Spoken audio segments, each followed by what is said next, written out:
வடக்கு கிழக்கிலே ஆக்கிரமிப்புகள் தொடர்ந்து வண்ணம் இருக்கின்றன.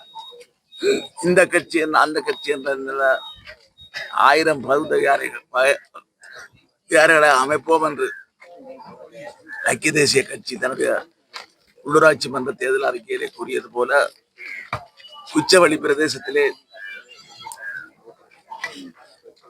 குச்சவெளி பிரதேச செயலர் பிரிவில் மாத்திரம் 32 விகாரைகளுக்கான இடங்கள் சுவீகரிக்கப்பட்டு ஆரம்ப பணிகள் நடைபெற்று வருகின்றன.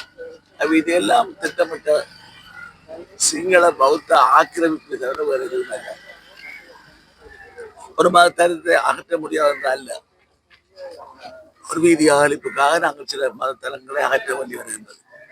ஏன் தமிழர்கள் எல்லாளன் ஆண்ட பூமியிலே இருந்து தமிழர்களுடைய கோலோச்சிய அந்த இடத்தை மெல்ல மெல்லமாக ஆக்கிரமித்து அதை புனித பிரதேசமாக அனுராதபுரத்தை புனித நகராக சொல்லி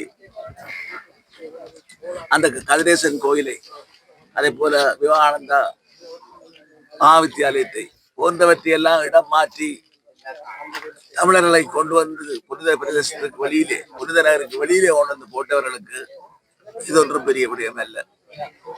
ஆகவே இந்த பதட்டமான சூழ்நிலையை பாவித்து சிங்கள மக்களையும் பௌத்த மக்களையும் அவர்கள் ஏமாற்ற நினைப்பார்களாக இருந்தால் அது அந்த மக்களுடைய தவறாக இருக்கும். எங்களை பொறுத்தளவிலே புத்தபிரானுக்கோ சிங்கள மக்களுக்கோ சிங்கள பௌத்தர்களுக்கோ எதிரானவர்கள் அல்ல, ஆக்கிரமிப்புக்கு எதிராகவே 2 வருடங்களாக இந்த பகுதி மக்கள் போராடி கொண்டிருக்கிறார்கள். நாங்கள் துணையாக நிற்கின்றோம்.